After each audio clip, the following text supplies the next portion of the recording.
কোনো ফল বা শাকসবজি দীর্ঘদিন যদি ফ্রিজে রেখে দেওয়া হয় এবং তারপরে সেটা রান্না করে খাওয়া হয় অথবা টাটকা খাওয়া হয়, তাতে গুণাগুণ নষ্ট হবে কিনা, বিশেষ করে ভিটামিন সি।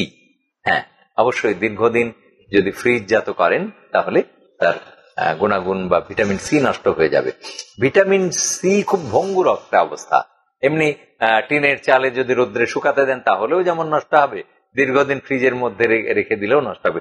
কিন্তু শব্দটা হলো দীর্ঘদিন।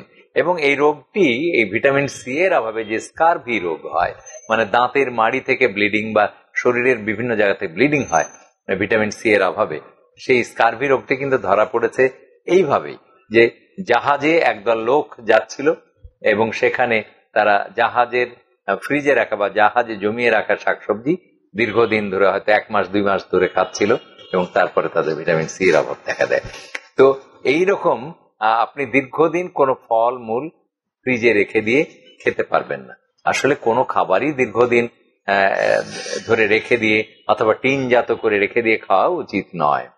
যতটা টাটকা সম্ভব খেতে পারেন। তার বলে দৈনিক আপনি ঘুম থেকে উঠে বাজারে যাবেন, এটা আমি কিন্তু বলছি না। আপনি টাটকা ফলমূল খাওয়াটা স্বাস্থ্যের জন্য ভালো। ভিটামিন সি থার্মোল্যাবাইল, মানে অল্প তাপেই নষ্ট হয়ে যায়। এই জন্য গরম জলে লেবু চিপে যারা ভিটামিন সি খাওয়ার চেষ্টা করেন তাদেরটাও যেমন বোকামি, তেমনি দীর্ঘদিন কমলা লেবু ফ্রিজে রেখে দিয়ে সেটা খাওয়াটাও বোকামি। কাজে যতটা সম্ভব আপনি টাটকা খাওয়ার চেষ্টা করুন। নিয়মিত স্বাস্থ্য বিষয়ক পরামর্শ পেতে আমাদের চ্যানেলটি সাবস্ক্রাইব করুন এবং বেশি বেশি লাইক ও শেয়ারের মাধ্যমে সবাইকে আমাদের সাথে সংযুক্ত হওয়ার সুযোগ করে দিন।